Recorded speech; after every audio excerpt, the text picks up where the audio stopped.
Hello, good morning, Pompey Electric. Good morning, Pompey Electric. Yes, sir. Yeah, Too Pompey early. Electric. Pompey Scale Electric. No, that's good. Oh, blimey. Well, we're all here, aren't we? Yeah. But we're not quite together yet, No. as everyone can tell. Not Yeah. enough coffee. What episode is No. it? Yeah, no. It's 17. It's episode 17, I think. Yeah. And 17. we've got, what now? Who we got here? We got Simon the Cut, Yes. Hello, Shaolin, everyone. Phil, and Swampy. Hello. Hello, Hey. Swampy. Yeah, Hello, hello. So, I have to say, I have been calling you Grandpa Swampy on the social media. you call I don't me know if it's whatever you want. Okay, good. Because I think that's quite nice, yeah. It's Yeah. lovely. We'd like to just Oh, acknowledge that you're prolific in the sack, and neither of us have produced any children. Plus, he's got all the hair, oh. so that and we've lost most of ours. So is that mean that if he's the grandpa, what are we? Yeah, ancient. I don't know. We are really don't know. mummies. Yeah. I mean, I'll respond to whatever you want. I don't care. Right? No, Grandpa Swampy's good. Wow, It's quite endearing. It's quite nice. Listen, we got someone listening to us now. What are they going on about? We better say something. Hey, we may actually have a listener because I've been on this weight loss course thing run by the council. I noticed you looking a bit slimmer. And yeah, well, I've only lost 5 kilograms so far. Most of it's from my cheeks, but Yeah, that's what I I got. think it's going to be very successful. But there's a lady who I sit with.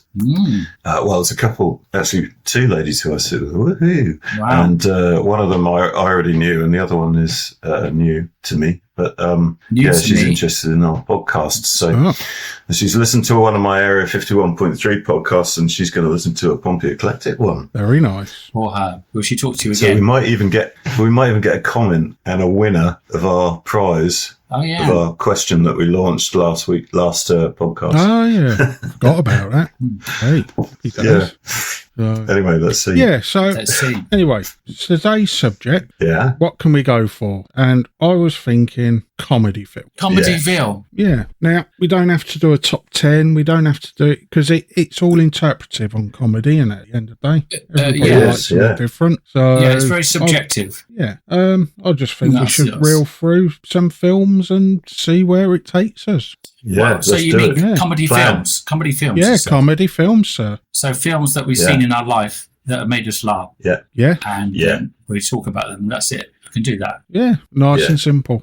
All right. Yeah. So, who would like to start? Well, I don't mind. I'll tell you what. I'll start because I've been up since 4 doing my research. You see. I've just blown the cover. We made it look like we've just decided what to do. Okay, Good right. research. Anyway, so I watched. Sorry, I watched. I remembered quite a few films that have been lost in the annals of history and sort of forgotten about. And I have a feeling that some of them have been buried politically. those history annals. For various reasons. You know, it's like if the actors cross the producers or something, you know, then they just say, oh, we'll just bury the film and you won't get any royalties. Yeah. I don't know. Anyway, but this is one which I loved at the time when I was a kid. It was 1985, so I was 9 years old, and it was called Spies Like Us. Yes, I've seen that. Ah, yeah. And it was a great film, very funny, I thought. And I had to dig this out this morning on YouTube and pay £3.49 to rent it so I could Blimey. watch it. And it was great because I couldn't remember anything about it. It's so funny. Chevy Chase and Dan Aykroyd. Yeah, I've just looked it up. I do remember this film. Very I good. definitely saw it, but yeah, I saw it when I was a teenager. This is I remember Chevy Chase and Fletch and stuff like that. Those were quite good. But yeah, Spies Like Us. Let me search it. But you don't see their films anymore, these two. No. And this one has been so well buried. Oh, John I mean, Landis it's directed available on it. That's YouTube why. to rent. You know about the John Landis thing, don't you? No, what happened? What happened? Tell me, because I'm intrigued. I wanted to know why this has been buried. John Landis, during the filming of Twilight Zone, the movie, his segment resulted in fatality of two kids. I think it was.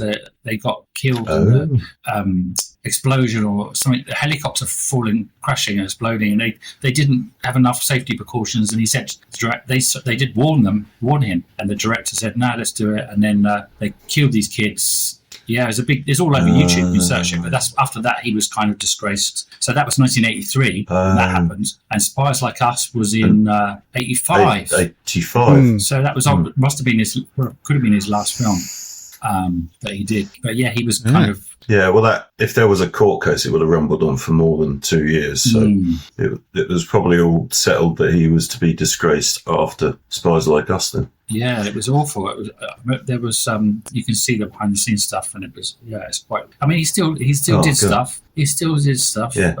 But yeah. Anyway, I've sort of brought it down terrible. into our. I knew there was something. There was something because it was almost erased from my memory. I don't really know how I remembered it. It's because I spent best part of an hour really trying to think of trawl my memory for films and I'd seen. He's also got rare ones. And, and he's also got a Rick Mayall connection to American Wealth in London because he directed that. And he saw Rick and Abe on stage and then asked them to be in his film. And Abe thought it was a joke. Rick turned up, so he was immortalised in the slaughtered lamb scene. And that was the same director of Spies Like Us, I believe. But then again, did he? Can't see it in the list. Where's Spies Like Us? What a brilliant film! That Spies Like Us was. 100. Yeah. So what was it? Now it's a bit dated now in terms of pace, I think, but it's actually got lots of sort of physical humour that's very funny. Yeah. It's got quite a lot of one-liners that are funny, like where they land in a forest and they hear a noise of an animal in the background, and Dan Aykroyd says, "Oh, that's a dickfer," and Chevy Chase says, "What's a dickfer?" And Dan Aykroyd says, "Peeing with." It takes a while to sink in that one. What's a dick for? But the thing is, there are loads of jokes that are quite good, and you had to be there. I can't deliver it. Okay, these two are comedy geniuses. Yeah, Aykroyd. I've always loved Aykroyd. Chevy Chase was a bit lambasted recently, wasn't he, over the last few years for being a bit of a tosser. He's a bit like the Steven Seagal of comedies in a way, but he was funny. I mean, back in the day, I loved the National Lampoon films and Fletch and the Three Amigos. He was good in so many films. That's also on my list. Steve Let's talk about that then, because you segued into that. That's on my list. Three Amigos. Yeah, what a brilliant film that was. Great fun. No, it was one of those 80s family movies, so nothing harmful in it, just good family entertainment and funny and stupid. I thought, who was the third amigo? Silly humour. Who was the third amigo?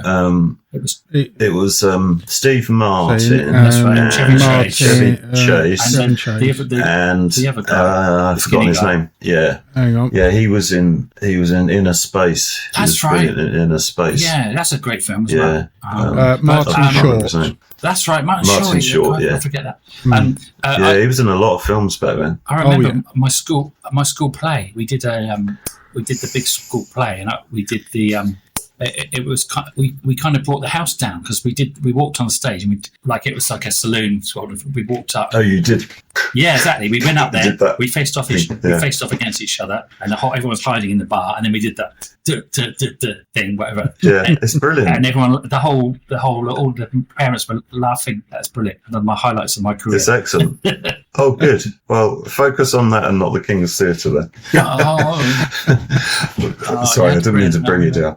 But look, they did My Little Buttercup, didn't they? In that, do you remember that when they walked into the bar and they decided to put on a show for them, and they got on the piano and they were dancing to My Little Buttercup. It was brilliantly funny, and I love that scene where they have to face the invisible swordsman. Oh yeah, and they're reading out the instructions, and now say the magic chant, and they have to do these ridiculous chants. Like one of them goes "Fali, fali, fali, fali," and they just do these ridiculous chants, and it's hilarious. And he shoots the invisible swordsman by accident because he couldn't see where he was.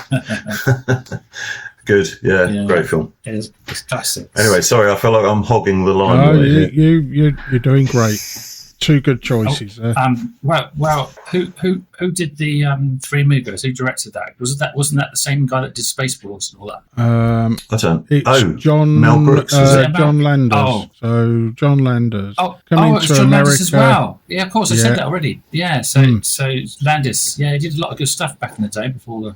What year was that then? That must have been around the same time. 86. Yeah, he was prolific then. Yeah, Landers fella. Brilliant. And Blues Brothers. was also one of my favourite. That's on my list. Oh. Blues Brothers. I love that film. So many Yeah, you cameos. see, I was never into it, but my best mate at school loved it. He was well into it, but I just never got it. I had it on video, and I've watched it so many times. Blues Brothers was one of my favourite comedies growing up, and just because of the amount of car chases and crazy comedy and the songs and there's so many films. Everyone was in it. Everyone turns up in it almost. And they later on made the Blues Brothers 2000, which everyone hated, but I even enjoyed that. It wasn't as good. But, I weren't was keen on gone, that one. Yeah, Belushi was gone, so it wasn't the real Blues Brothers anymore. Well, John Belushi was considered a comedy genius, wasn't he? He was like the comedy genius is comedy genius, but he sort of destroyed himself with drugs. I think. That's right. Drugs and alcohol, and a bit like Candy. He used to go on stage completely out of his head. John Candy was a bit into the alcohol, wasn't he? He was one of my favourites. Out of all the... I don't know, but I have a feeling he's going to crop up in these lists somewhere. Yeah, Planes, Trains and Automobiles, Spaceballs, obviously. Yeah. All right, since Uncle Buck. John Candy was since we're already talking about it, then I can't remember what was my favourite John Candy film. There's so many. I love all his films. Brewster's Millions. Yeah, one of the best comedy films ever. Wasn't he? That's Richard Pryor, wasn't it? And what a great film that was. Another great comedian actor there. Yeah, and the whole concept of it as well. The film is very high concept. You have to spend this amount of money to get. Yeah, it's really 30 days. Yeah, 30 days. That was it. 30 million in 30 days to get the 30 billion. Yeah. I think. Oh man. There were so many good films growing up that I loved, and there just aren't any good comedies that you're gonna look back on as classics that I can feel being made today. I mean, there's the odd good film, but I mean, I think I've got a very good I'll say modern-ish class. Yeah. Today, Who's that? The film, go for it. Oh, go on then. Oh well, Shaun of the Dead. Okay, yeah, I'll give you that. Phil's big into that. Yeah, Hot Fuzz as well. I'm not. Yeah, see, I'm not big on Simon Pegg films, really. Really? Oh no, to me, this is a modern class. Yeah, I agree. In the Winchester, Paul Hughes, Queen, smashing the shit out of zombies. But how is that? I did watch those films. It was entertaining, I think, but I don't think it's very memorable for me. It's just my taste.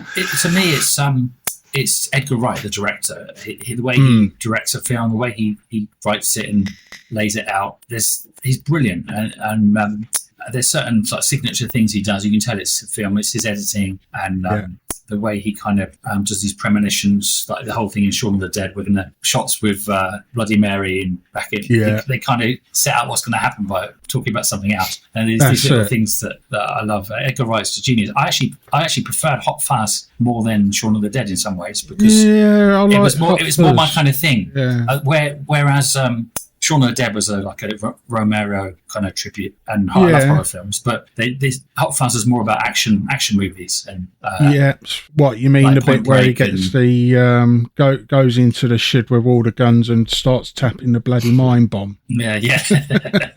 And I like the fish out of water as well aspect of Hot Fuzz, where he's the hardened city cop, and he has to go to this small farmyard, and there's no danger. Like he's famous for arresting all these punks, and he's got to catch ducks in the farmyard, in the farm village. And it's I'll tell you what, I did see Simon Pegg in the other day, and I thought he was quite good, but it's only a little cameo role. Is Guest House Paradiso. Yeah, you saw it finally. Great film. Yeah. Well, I think I've seen it before. Maybe I didn't see it. I watched it and I don't remember it. I hardly remember any of it, but I laughed out loud so much. It was Fawlty Towers on crack, exactly what. Even the hotel looks like the Fawlty Towers set. The way it's laid out, it looks almost the same. I've not actually seen that film. It's quite funny. It's so they went up to 11 with everything. So for those who are like used to Rick Mouse humour, and it's going to be like, what the is this? I do. I do remember watching that. Now, if I'm not correct, isn't one of those scenes where he's wearing sadistic underwear? Yeah. Rubber, spiky, pink or orange underwear. Yeah. It's ridiculous. But he loves wandering around in his pants, doesn't he? Or he did. God bless him. He was brilliant. I think the best bit was candle in the eye. I think I showed a clip of that in the last pod. Candle in the eye, right out. So funny. I have to confess, I didn't watch the last pod, so I didn't see that. But I've showed a clip of it. I don't know why I didn't watch it. I normally watch them. I just love watching it. I love watching what we do. Yeah, wow. That's so vain, isn't it? Anyway, yeah.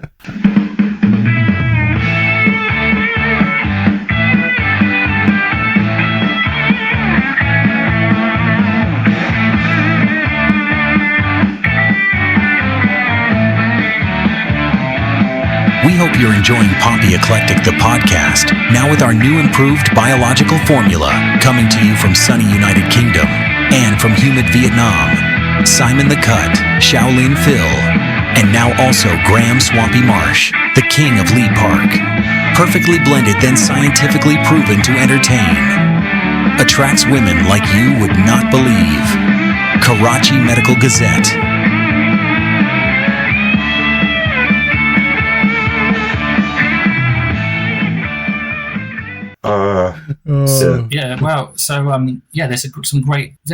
Marshy's right, there are still good modern films. Most of the funny movies being made today in the West, I would say, are mostly animation. Pixar, they're funny, they're well written. A lot of the good humour is in the animated films these days. More than I hate Pixar with a passion. Why? Yeah, because I just hate that whole genre. It's just shite. I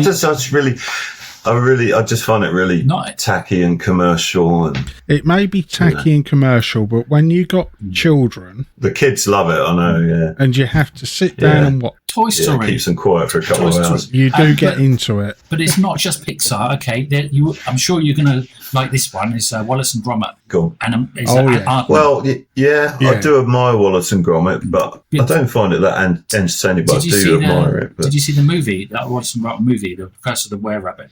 That was hilarious. Yeah, I've seen all of them. That was hilarious. The feature-length movie was brilliant. That's up there, one of my favourite comedies. It's hilarious. I do think there are some great scenes in there.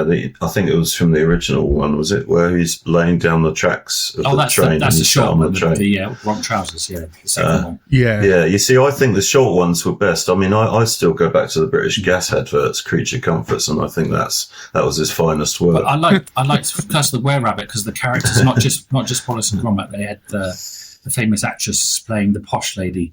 She did a brilliant job. It just cracked me up, that film.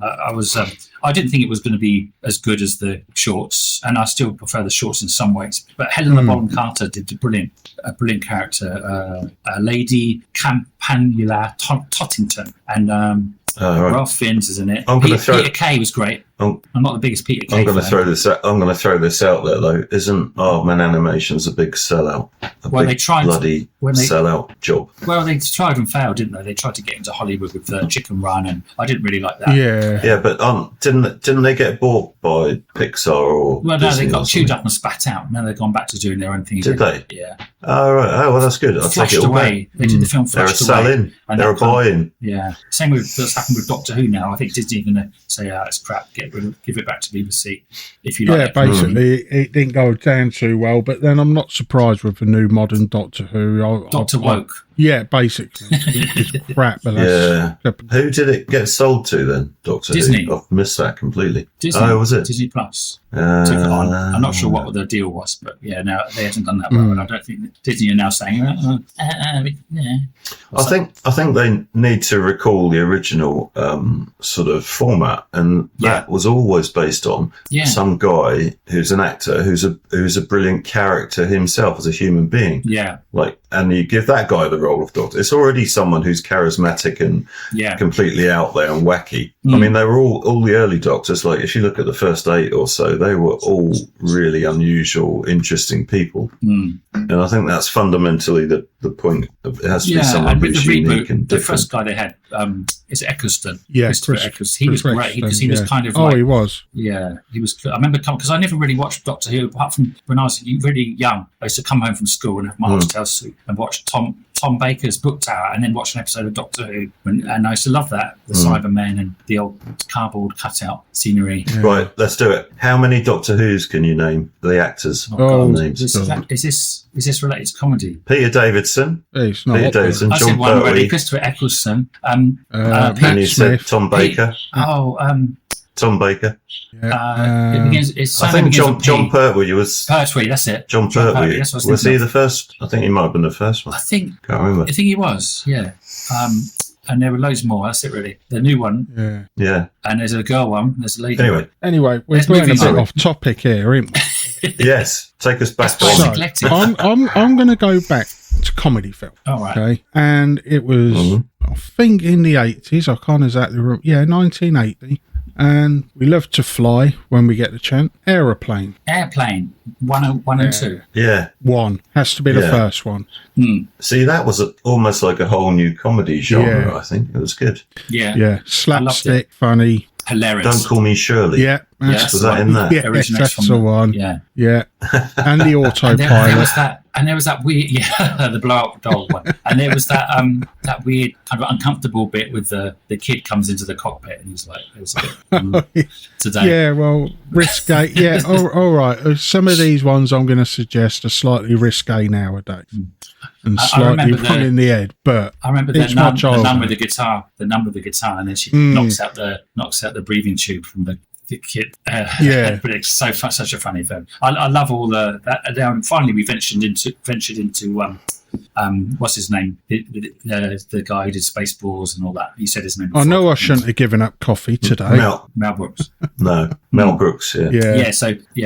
Airplane, Spaceballs, and Young Frankenstein, all those I grew up on. Top Secret was another great one. Now, here's something for you. I don't know if you two are aware. Spaceballs, there's a sequel coming. It's been shot. It's been made up to. Yeah. And he's like 98 or something now, Mel Brooks, isn't he? Yeah. And not that old, I think they got most of the original cast back because they've even got Rick Mayo out of retirement. Who? Hang on. Not Rick Mayo. No, not Rick Mayo. It'd be good if they managed to dig him up. Hang on. Get him going again. Yeah. Rick Moranis, you mean? Oh, that would be good. Rick Moranis, that's the one. Rick Moranis, yeah. Yeah, he quit the industry, didn't he? Back after he did his he blew up the baby or whatever, shrunk the kids and all that, and then he left, and he kind of didn't want to do, and he looked after his kids, and then he finally got tempted back to be the Dark Helmet again. And I'm looking forward to it. Yeah, definitely. Dark Helmet and Pizza the Hut was brilliant. I mean, disgusting. Yeah, and it looks so good. I don't know whether Pizza the Hut is worse, is more disgusting, or that Dutch character? You know, the guy out of Wayne's World. Yeah, Dana Carvey. No, the other Mike Myers. Yeah, Mike Myers. Mike Myers, yeah. Oh, you mean Gold a character. Goldmember. Yeah, Goldmember. He did a character. Was it the orange? Was it the orange one who was Dutch, or have I got them mixed up? Anyway, it was fairly disgusting. Bits of his skin were falling off, and he'd eat them and stuff. I can't decide which one of those is more disgusting, and neither of them I find funny. But you know, didn't he pick bits of his skin off and he chewed it? He ate it, didn't he? Yeah. Anyway, he's British, so we better not slag him off because he's British. Mike Myers is genius. I love him. I love Austin Powers. That was hilarious. I love Wayne's World. Yeah, Wayne's World is so legendary. It's brilliant. That's great. That is Wayne's World. And the other thing was the Keanu Reeves one. What was that called? Bill and Ted. Oh, yeah, Bill and Ted. Yeah, that's the same sort of genre, I thought. But the second one was a bit awful. The third one was a bit crap, but it had some good moments. It was all right. The first one's still classic though. The first Bill and Ted. Oh, it is my favourite out of those era. But what I love about Wayne's World and those two guys is that actually that was a homemade show, wasn't it? They used to put out on an obscure channel in the US. Yeah. And that's how they got famous. So they're sort of self-made comedy genii. Yeah. And it was the film kind of resembled loads of skits, didn't they? Loads of different skits sort of stitched together, but they were so funny. And I like the second one as well. I like when he with his girlfriend when he goes home to meet the dad. Oh, dad comes over and he just starts doing kung fu with him. And there are so many little funny bits. I can't remember that. I'll have to watch that. Wayne's World 2 is great, and they put the big festival on. It's not quite as good as I remembered it when I last saw it. Wayne's World 2. Wayne's World 1 still holds up, more of a classic. Yeah. Do they do a if you build it? That's right. Yeah, the naked. I think I have seen that. Yeah. Yeah. So many good. I vaguely remember bits of it. Yeah. Yeah. I mean, those films were our teen years. You know, they came along when we were in our teens, and that's it. I think I quite like Austin Powers, but I don't really find it laugh out loud funny. But I think I only like it because of Liz Hurley. Oh, here we go. Because Liz Hurley was in it. Even though I have to admit, she was rather. I mean, if you want to make a movie sell tickets, then you just get Liz Hurley in a cat suit. That's it, exactly. In a skin tight suit, and you're laughing all the way to the bank. I mean, I can't remember what was the other one. That one where she plays the devil. That's another one as well. Oh, Devil Wears Prada, is it something like that? No, I think it was before that. I can't remember what it's called. Anyway, I'm sure we'll be told in the comments by all of our listeners. Oh yeah, we'll be inundated. How wrong we are on everything. Post down below, please. Someone, anyone. Right. So anyone, we're begging you. We'll give the prize. You don't have to answer the question. Cash prize. You don't have to worry about buying Phil's book. Don't worry, but just say anything. Yeah. In the comments. Anyway, let me say some films because you've been saying I've never got a chance to say anything yet. Oh, because Phil hasn't been mooching over the top of everyone else for half an hour. He thinks he hasn't heard a word in. Go on. Funny Go film. on, Phil. We're going to stay quiet. This is an obvious one. 30 seconds. Out of all the comedies that I was trying to think what films really made me laugh the most out of all the comedies I've seen, and there's one film in particular which it just used to make me cry laughing. And we used to have French students over, and I used to always show them this film as well, and they always used to laugh. So it wasn't just me, and that was The Naked Gun. Oh yeah, the original Naked Gun. The comedy is so good, and it just keeps on coming, and it's just so stupid and dumb, but it's brilliant, and it just builds and builds and builds. And the second part wasn't as good. The third part was even worse. Although there was one redeeming scene. I watched them all with Tan recently, and Tan was laughing. The Naked Gun might be my favourite ever comedy. Monty Python is up there, but in terms of making me actually laugh, physically convulsed with laughter, it's probably that one. It's probably Naked Gun. Yes, that's it really. But I'm going to get onto some other comedy films which you two haven't seen later, not from the West. Have you ever laughed so much at a comedy film that you had sex with yourself or with others? I thought that would silence you. Because do you see what I did there? Have you ever heard, like Christopher Hitchens, who was born in Portsmouth, incidentally? He used to say that he liked hilarious sex. Have you ever had sex that made you laugh afterwards? No, I don't think. I'm not talking about clown sex, which is another dark internet perversion, apparently. But if you have some kind of sexual encounter and afterwards, it's something about it. It's so good, it just makes you laugh. And I don't know. Anyway, Christopher Hitchens used to talk about this hilarious sex, he called it. Well, what I did is I flipped that and I said, "Have you laughed so much at a comedy film that you had sex?" Heightened emotions can merge into arousal. So, if you're with a lady who doesn't like horror films, you terrify her by dropping your pants or by making her laugh. It depends. It's just gone X-rated, right? Sorry about that. Go on, take it back. Take the lead. Okay, right. Naked Gun, I've said that's the film I've loved the most. That made me laugh the most. What about you, Marshy? Oh well, there's a couple, and one of them we've already sort of skimmed on, Monty Python. But this one, The Holy Grail. Yeah, love it. That didn't hurt. That's just a bloody flesh wound. It's a flesh wound. Yeah, that's. And what? You see, I I really like ever do for us. I really like comedy sketches more than the whole films. And so what I really like is the scenes in comedy film, great scenes in comedy films. And that one of The Black Knight is one of the best. Yeah. You know, where he gets all his limbs chopped off and he's still saying, "Come on, I'll have you." You know, it's brilliant. I like the swamp guy, and the kid, the sort of very feminine son. And he's like, "All this could be yours, lad. All this could be yours, but I don't want it." And then Lancelot thinks she's a girl and tries to rescue her from the tower, him from the tower. And then there's the lesbian castle. Michael Payne's like, he doesn't want to leave. I want some parole. And then Lancelot's trying to drag him out. I bet you're gay.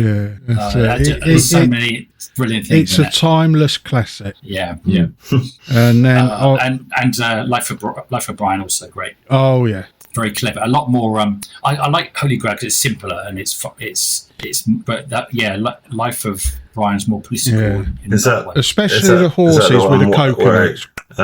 Sorry. I think they did. I think they did in the Holy Grail. They did that. Bring out your dead. The first time, where he's got the barrow full of dead bodies, and he says, "Bring out your dead," and he falls over and dies. And they copied that in Blackadder, didn't they? In the first series, as a clip doing the same thing. I just found out recently the first series of Blackadder they had a different writer than the others, and it didn't do very well, and they had to do a lot of convincing to get.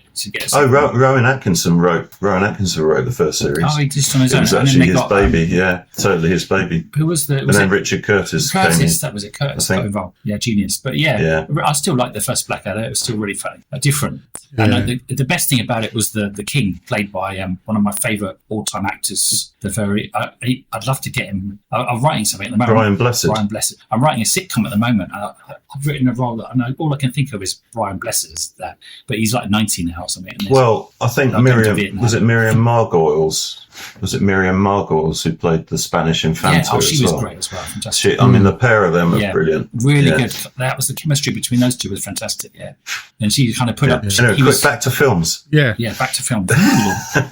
Okay, let's do a quick section called films that these two haven't seen. Go on then. Is this a golden thread? Golden thread. Is it golden thread? Yeah. Shaolin, Phil, Swampy, and Simon the Cut are still not naked.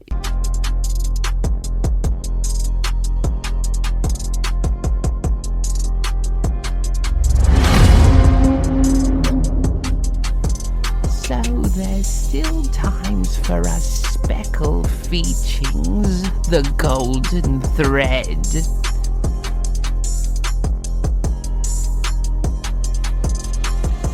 Okay, so you two have mostly lived in the world of the West. When I met Marshy, first of all, I did manage to get him into some different films from Hong Kong. I lent him a couple of movies. Do you remember what movies those were, Marshy? They weren't comedies, but no, A Better Tomorrow, I think, was one of them. A Better Tomorrow. I think maybe God of Gamblers or God of Gamblers. It was Chow. The Killer, wasn't it? The Killer. Oh, now The Killer. Yeah, that's going off topic, but very good. But anyway, I lent you these two films. Marshy never watched, as far as I know, never watched any Hong Kong movies. And then the next day, I looked at him in the morning, and something had changed in him, and he got the bug of Hong Kong movies. And so I'm not sure if you ever saw any Stephen Chow movies, because I told you last time. I think we went into the sex shop, that CEX.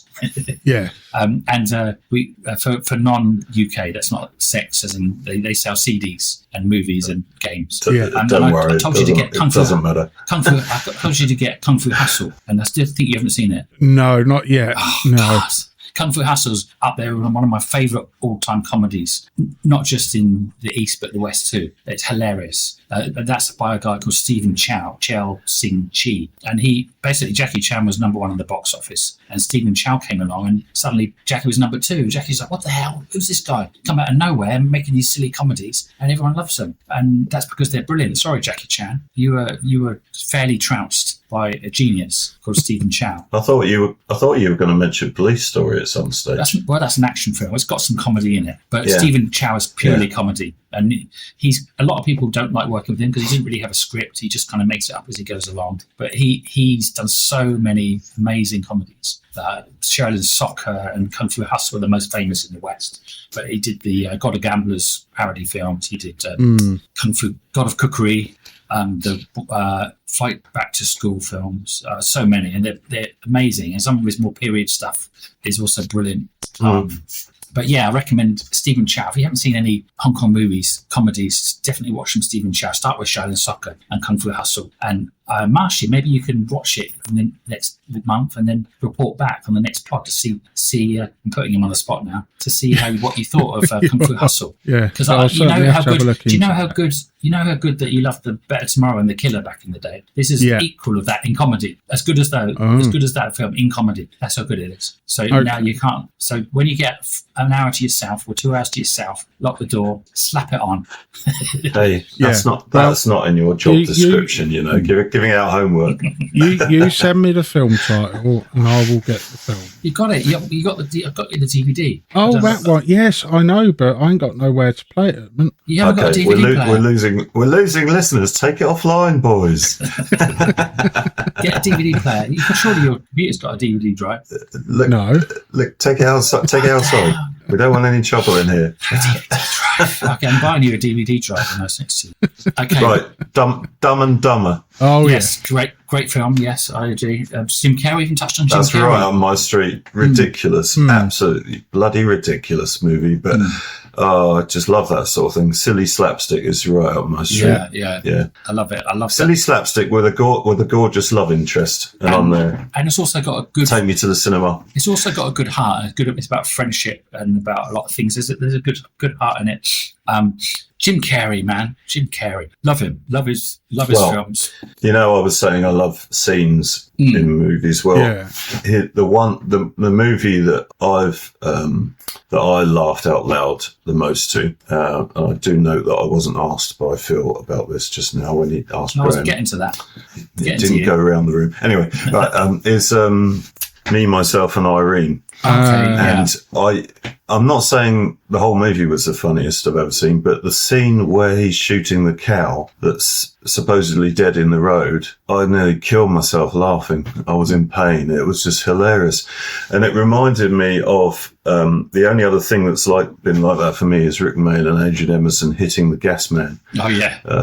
In Bottom. Yeah. Because that was just, and it was just relentless. And they didn't stop. When they should have stopped, they didn't stop. And they kept going. And it just made me laugh even more. But in that film, Jim Carrey finds a cow laying in the road. Do you remember this? Have you seen it? So he says he decides he has to put a bullet through its head, do the honourable thing, and the cow, he does that, and he thinks the cow's dead because it's still sort of mooing a bit, and then the cow wakes up, and the cow's still alive. So he puts another few bullets in it, and then the cow's still alive, and he just keeps doing this. He keeps shooting the cow, and he's ended up with like 50 bullets in it, and it's still mooing. It's just really, really funny. They should have they could have had a punchline at the end where there's like a toy cow underneath it making a moon noise or something. Maybe not. No, it's perfect as it was. But I haven't seen all of that film. I think I must have seen bits of it. Me, Myself, and Irene. Why am I thinking? Is that the film? There's a film where he plays a gay guy. There's some really cool. It's not that one, is it? He ends up somehow he ends up, or he discovers. No, I think he ends up being a father figure to like 3 huge black American guys, and they're quite hilarious. They're like Larry, Curly, and Moe. Yeah. And but like a modern black version of Larry, Curly, and Moe. Cool.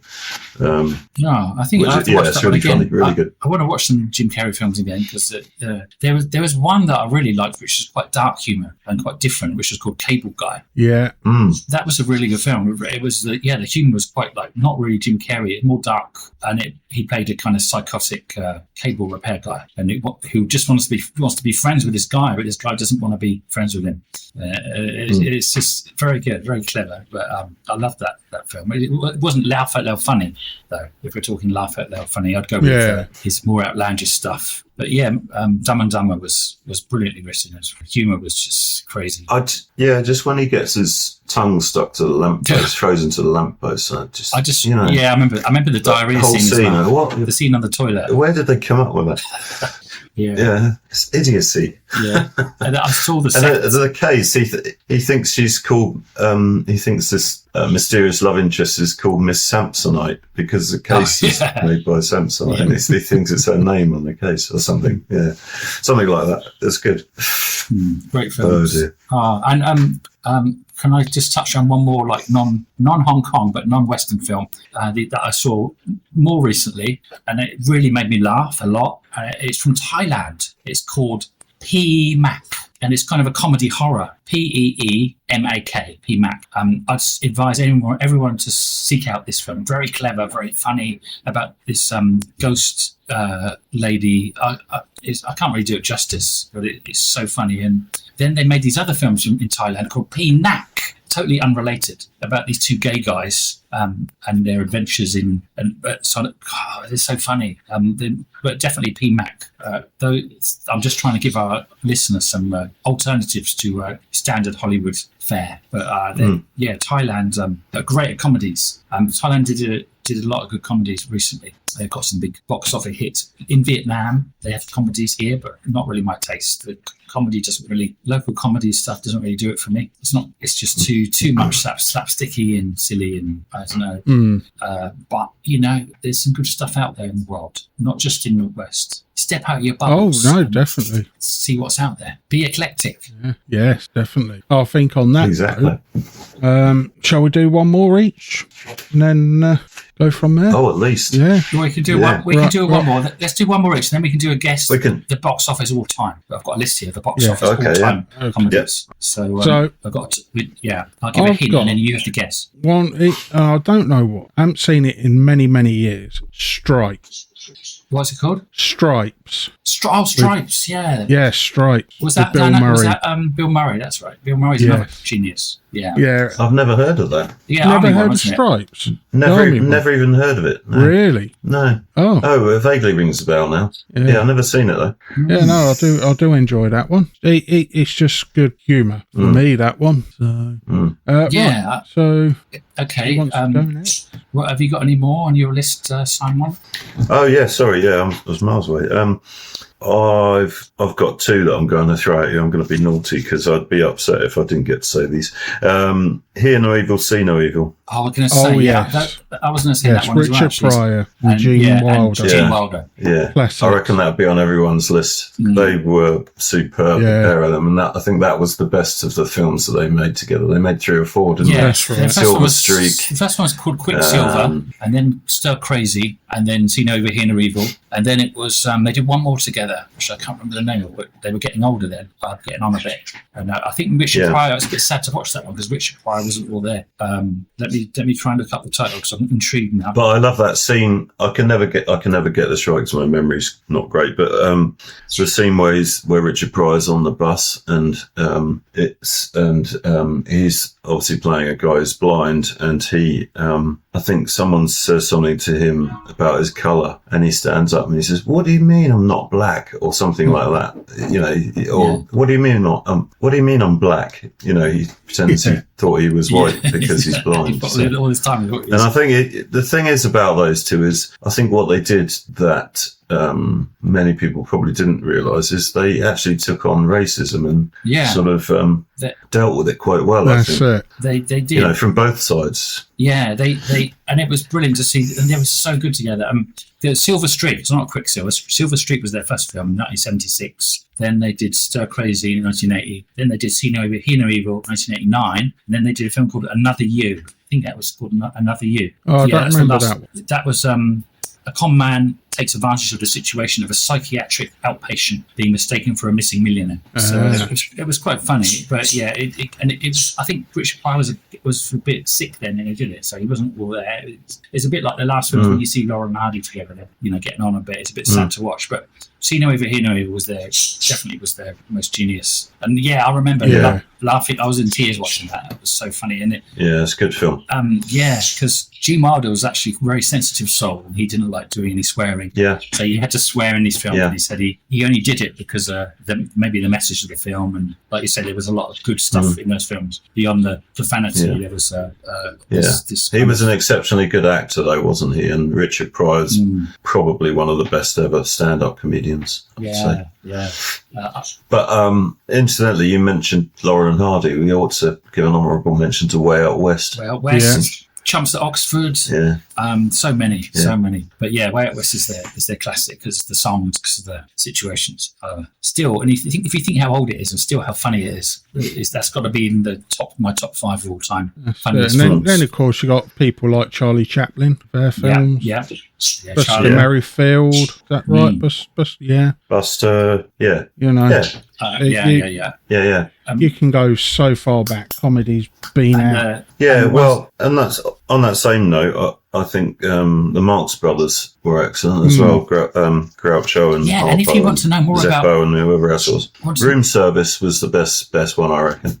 You mentioned that before. Remember when we talked about our comedy greats? Yeah, and I said I thought it was called A Night at the Opera, but it's not. It's called Room Service. There you go. But if you want to look back on some of our old pods, and you want more comedy stuff, then check our trilogy of comedy. I might actually edit it together into one, because the thing that got copyright struck quite a lot. So I don't know if we can get around that. Was it a trilogy? Yeah, we did three parts. I think one's gone now because it was because it was like struck against because we showed clips. Well, they're all up there, but I haven't reviewed the copyright status. Some of them are blocked in some countries. That's just the videos, but the audios are all still intact as far as I know. So go and check them out. They don't check them. They don't check the audio ones. It's just YouTube. Look at the link below and get all our links and download some pods for your pleasure. Yeah, and I have to say there's no copyright infringement. It's just us raving about short clips of our favourite bits of comedy duos. Yeah, if passion is I think some of the clips were a little bit long, and that's why they didn't like it. All right. Yeah. Okay. So I think it's time to go for our golden thread or nugget. We did a thread, didn't we? We said it. It's time for a golden nugget. Golden nugget. Yeah, that's called golden nuggets. Swampy, Shaolin Phil, and Simon the Cut, your hosts on Pompey Eclectic, the podcast, bring you our special feature, the Golden Nugget. So I want you two to guess now. This is the most worldwide box office for comedy movies. This is not just international this is not just not just America or domestic. It's international, which is outside America. This is worldwide box office, and the top 10 comedy movies ever made that made the most money by box office sales. Yeah, by box office tickets. So it doesn't mean they're the best comedies ever made. We haven't mentioned biggest grossing. We haven't mentioned any of these in our really? top 10. Oh. So Blazing Saddles. No, they're all. That was mentioned. Okay, I'm going to give you some clues now. The oldest film in this list is 1990, and the most recent is 2023. Oh, Morons from Outer Space. That's 80s, isn't it? Yeah, I think it was. So some of them are cartoons. Okay, some of them are. There's two of them are animations. Okay. Oh well, Toy Story's got to be in there, hasn't it? No Pixar stuff. Sort of a comedy. Oh, okay. How about cartoons? Yeah. Ren and Stimpy, did they do a movie? They didn't. I love Ren and Stimpy. There's another. But you're on a good ballpoint part something there. Tom and Jerry. Was there ever a Tom and Jerry movie? Nearly even more famous than SpongeBob. The most famous American cartoon you can think of. Tom and Jerry. It's about Mickey Mouse. It's about a family. Simpsons. The Simpsons movie. Simpsons movie number 5, 2007. It made 527 million worldwide box office. Okay. I don't know who got that. I reckon I got it marginally. So you said Simpsons first. Swampy, but I don't. Okay. We'll both get a point for that, I think. I think Simon gets the point. He said Simpsons first. Oh, go on then. Yeah. Have you got your bow? You ring your bow. Yeah. What now? Yeah. I already did it. Yeah, you've done it. All right. Okay. Okay. Any other guesses for movies? There's one from 1990 which is very famous. Futurama. No more. There's one more cartoon, but it wasn't a TV show. Okay. Okay, I have to give you some more hints. 1990s. This is 19. This is no. Do you know what? The 1991 isn't. I can't think of any good ones. I can't think of any good ones since the 1990s. 1990 isn't a cartoon, but it's a very famous movie starring a little kid. Oh, Home Alone. Adam Sandler Home Alone. That's Marsh's point. Home Alone. 1-1. So that was number 9 in the list. Okay. See, that's contentious for me. I just find that appalling. Okay. There's a funny movie from 2004, and it's about a guy. Well. Let's not go there. No. We're going to have to edit this episode. Yeah. Well, with my ridiculous joke about hilarious sex earlier in this bit, we're going to have to edit this, otherwise we get sued and pilloried. So let's touch on there's another. There's one Jim Carrey movie in the top 10, and it made 400. Mask. I didn't say about Home Alone. It made 476 million worldwide. That's a number 9. The Mask. It has to be. Number Pet 8. Detective. The Mask. Number 8. There's a Jim Carrey movie which made most out of all his movies. Made 484 million. So it made more than Home Alone. It's not The Mask, and it's not. Truman Show. No, it's not the Truman Show. Say some Marshy. Say some Jim Carrey movies. Oh my God! It's not. It's not Pet Detective. Ace Ventura. That was Pet Detective. It's not Ace Ventura.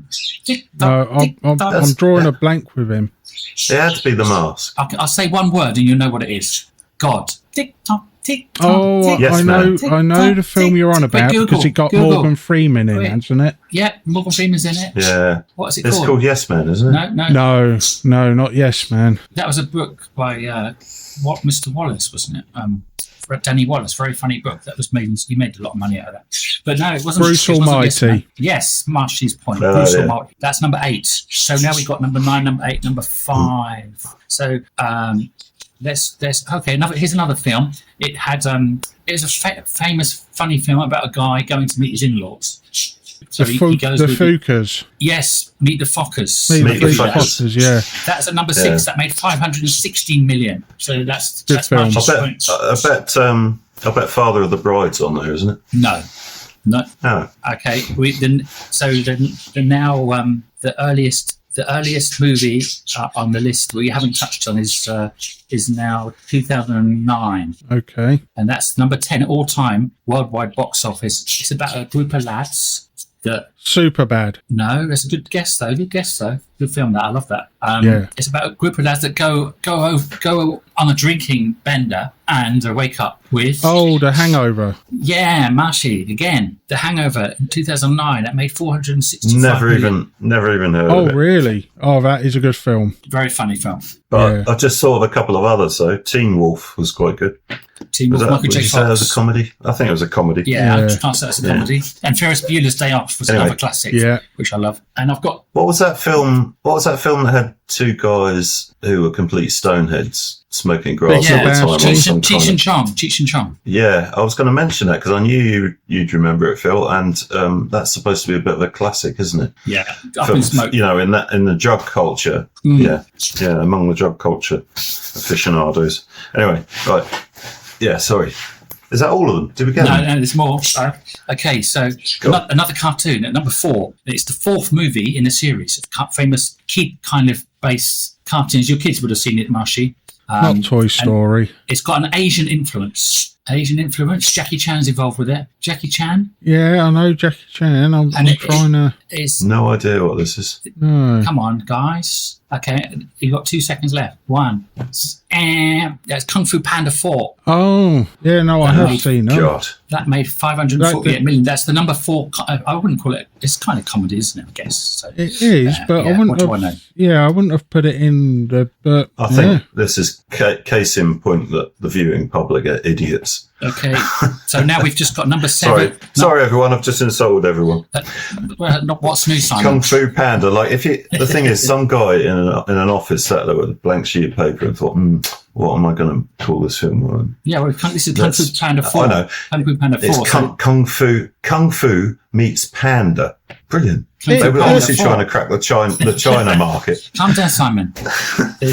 Okay, so we haven't touched on number 7. We haven't got. It's like me saying, right, I'm going to write a movie, right, that's going to crack America, right? We want to get into America. Okay. Baseball Hot Dog. Let's call it Baseball Hot Dog. That's a great film, man. Can I copyright that? I know. Yeah. I think I watched that one. Billionaires. Yeah. Okay. So we haven't got number 7. We haven't got a top 3. So number 7. Okay. I don't even know what this film is, but it's got a French title. It's made 484 million worldwide box office, and it's got a French name. But I'm going to have to Google this because I've never even seen it or heard of it. I think it's I think I know what it might be, but here we go. It's French, did you say? It's a French film, and it's from 2011, and that's all I can tell you. Has it got Gerard Depardieu in it? Probably. To make that much money, surely. Oh, wait, it hasn't actually. I found it here. I've never heard of it, but it's starring Olivier Nakache and Eric Toledano. That's more Italian accent. Yeah, I was going to say the Italian-French line. But this is after he becomes a quadriplegic in a paragliding accident. An aristocrat hires a young man from the projects to be his caregiver. So again, it's like a modern kind of black-white thing. Gene Wilder, Richard Pryor. And it's got 8.5. I've never heard of it. And people praising the hell out of the film. I've never seen it from France. What's it got on Rotten Tomatoes? It's got a green. I don't know. It's probably good. I bet it didn't get anywhere near. But they're really hard scorers, aren't they? That's a surprise. That's made 516. That's made more than Bruce Almighty, more than Home Alone, more than The Hangover, and that's a French film that made that much. I can't believe that it made that much money. This list must be wrong. But I'm going to watch it now. Okay. We've done number 6, Meet the Fockers. Number 5, The Simpsons movie. Number 4, Kung Fu Panda. So what's at number 3? I don't know. Come on. This one I've heard of. It's starring a bear. Oh. It's a very good, very funny film. Paddington. Actually. Not Paddington, but a good guess. Oh, it's that's more a adult. good guess. Yeah. It's more adults. Not the cocaine bear, is it? No, it's not the cocaine bear. What films have you been watching? Where did you get that one from? No, there is a film where a bear takes cocaine or something like that. I'm sure there is. This is like this one's like Toy Story for adults. It's a man whose childhood wish of bringing his teddy bear to life came true. Oh, Ted. Ted, there you go. Oh no, that's another one. That made 556. That is funny. It's very funny. It is very funny. 556 million. It's third most. Yeah, but you see, I've never seen that. I've never seen Kung Fu Panda for the same reason. Okay, well you got to get with it, Simon. Yeah. Number two on our list. Now, this is a sequel to one film that we've mentioned earlier. It made 586. It's number 2 all-time worldwide box office hit of comedy movies, and it's part 2 of one of these films I've mentioned earlier. You've got 10 seconds to guess. 10. Come on, Simon, you've got to get a point. You would get trounced. Simpsons. No. Kung Fu Panda. No. Toy Story 2. I can't remember. No, Toy Story's new. Didn't say Toy Story, did we? In the top 10. It's one of those from the top 10. I'm getting chance because I haven't watched movies The for the Hangover last 20 Part years. 2. Oh. Hangover Part 2 made 586. Just to show how good it was.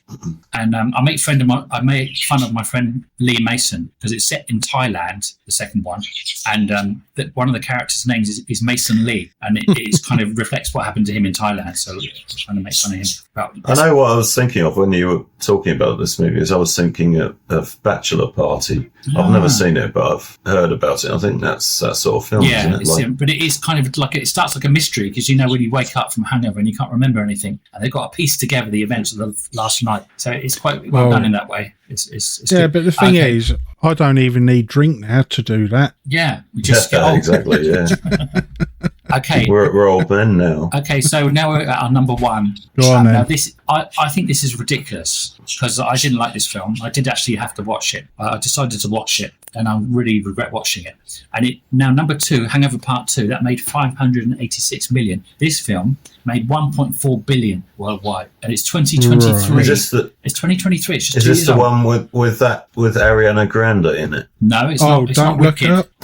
It's not that. No, it's 2023. It's based on a famous product, very famous product for ladies, for girls. Oh, Tampax. I wouldn't really call it a comedy movie as such. And I kind of liked how it started because they were going in a. Do you mean a brand? It's a brand or product. Let's just say it could be a brand. But it's a product made for young girls, or I should say a toy. A toy. Yeah, a toy for little girls. For little girls. okay. I always played with them, and we all, even when we were kids, girls played with Dolly, them. Cindy, Barbie. Barbie. There you go, Barbie. Simon. Well done, Barbie the movie. Hey. Yeah, Barbie the movies. Never I did really watch watched it. that all the way through. And the reason I watched it started off really well because it was kind of anti-consumer. It was like going against, but then it kind of went back on itself, went up its own arse at the end. And I didn't really want to watch it, but I decided to watch it, and I felt a bit sick afterwards. What was the name of the actress? She was quite pretty. Actually. Margot Robbie, was it? Yeah, that's Yes, yeah, that's it. She was actually gorgeous. And the guy playing Ken was really good. They were actually brilliant. Yeah, Ryan Ken Gosling. was awesome. But the film itself she's so sickly. It had moments where I thought it could have gone in a good direction, but they chose to go the direction which I didn't enjoy. So yeah, and it made so much money. Oh my god! Because there was a big thing about Hasbro, wasn't there? With I'm a Barbie girl. That song by the song probably was at number 1, wasn't it, as well? So yeah, but Hasbro hated that song and they distanced themselves from it, so they didn't make any money. But I think with this, they put their name on brand on this, obviously, so it did major box office, and and it is quite good because they start off in this perfect world, Barbie land, everything's great, and then they see the outside world. They discover what's real life like with real people. So there was some good, actually very clever stuff in it, but it went in a stupid direction. Although Ken was awesome, I thought Ken was funny. Anyway, not my normal film, but I'm not glad I watched it because I felt like vomiting. But it's interesting to watch as a writer myself and see what they came up with, which was a bit different. Then they could have just gone safe, played it safe. At least they tried something, but it didn't work. It didn't stick the landing. I thought. If they offered you $100K to write a Cindy movie, would you do it? I would. Well, of course he would. But yeah, I'd like to do. I mean, you can make a good story out of anything, but I ignore the brand and products and actors and all that, and I just try and write something with a good heart, with a good meaning. For me, that's simple. You got to keep it simple. You forget everything else and write a simple story. That's That's what I'll try and do. I haven't succeeded yet.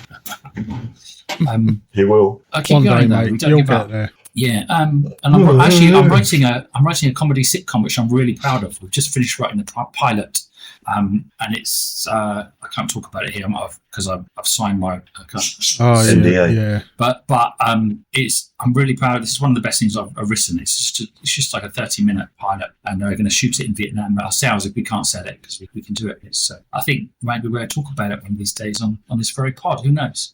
Yeah, very interesting to hear. Plugging away at that. And we got my special guest here. He went away. Tried to get my mascot in there. He was in there earlier. Yeah, I did see that. He's a co-host. Co-host. He's going past. Okay. All right. So, is that it? Have we got anything else? I think that's about it now. Just to sum I've up. got a few more, but I don't need to say them. I think we can sum up. To say, I'll throw them in there as honourable mentions quickly. All right. Clue. Blue. Clue. Flu. Clue. Flu. Flu. Flu. What are you doing? Say the CLU. CLUE. Like the game, the board game, Cluedo. Yeah, it was based on the game Cluedo. It was based on the board game. Oh, Clue, yeah. With Tim Curry was in it. It was a brilliant film. Very funny. Rocky Horror Picture Show. Anyway, from the Rocky Horror Picture Show. Intelligence Men, which was Morecambe and Wise. Okay. I actually liked their films. I think that was great. Very funny. And Deuce Bigalow. Yeah. It's one of my favourite laugh out loud films. Yeah. The full title is Deuce Bigalow, Male Gigolo. Okay. And it's very funny. Yeah. And then you got Carry On films, Carry On Camping, I was just going to say that. Cabby. Well done. Yeah. Well spotted. Yeah. Yeah. Carry On Camping, Carry On Machen. Yeah. Everyone's got a favourite in there somewhere.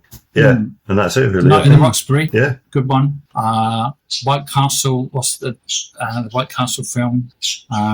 There's loads of quick comedies. We could go on all night, but I think to sum up, keep on laughing. If you're feeling down, these films exist, and they're the best uplifting things you can do, pretty much, to forget the worries, just have a good laugh. And I think it's good. Marshy's topic as a good one, because we all need a pick me up, not a put me down. Yeah. Because a lot of stuff in the world is doom and gloom now. Interestingly, Swampy's other suggestion for a podcast episode was stand-up comedians. So I think we'll be doing that soon. That's a brilliant one, because actually I've got into the local stand-up scene here, and one of my new friends is the biggest female stand-up in Vietnam currently, locally. Oh, so cool. I'm falling in. That's partly because the thing I'm writing is one of the characters is a stand-up.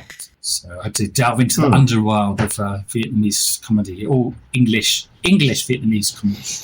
Yeah, and it's brilliant. I got heckled to death the other day. I went to this show and this guy just basically destroyed me for half an hour. I was in tears. Pompey Eclectic, keep it real. Oh yeah, exactly. So is that going to be the next pod, or are we just going to randomly just write Eclectic? It might be, because it's nice and easy. You won't have to do much research. So maybe. Or if you want to do us to do stand up, put in the comments below. Or have any suggestions from our lovely audience, you'd like to on any talk topic about and discuss anything, because we're eclectic and we're Pompey. Yeah, as long as it's not too rude. That's it. Risque. Yeah. Or too political. Yeah. Or too religious. Yeah. Yeah, we avoid those topics. Whatever it is, we'll do it. Give us some suggestions. Yeah, chuck us a $5 in the comments. Right, we better say goodbye to our listeners. Yeah. Thanks for tuning in, and we'll see you in 30 days for our next wonderful eclectic discussion. Goodbye. Bye.